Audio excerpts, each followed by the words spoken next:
শরীফ قال النبي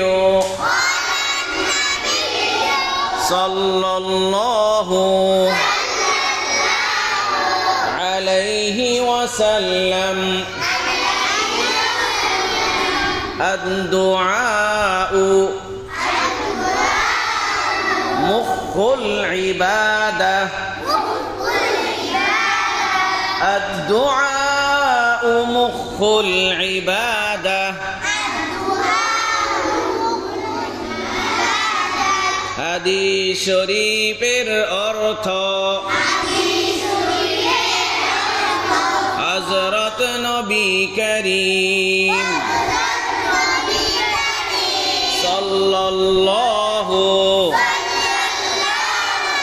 আলাইহি ওয়াসাল্লাম ইরশাদ করেছেন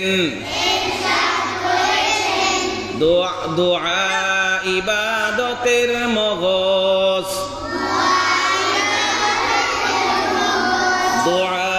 ইবাদতের মগজ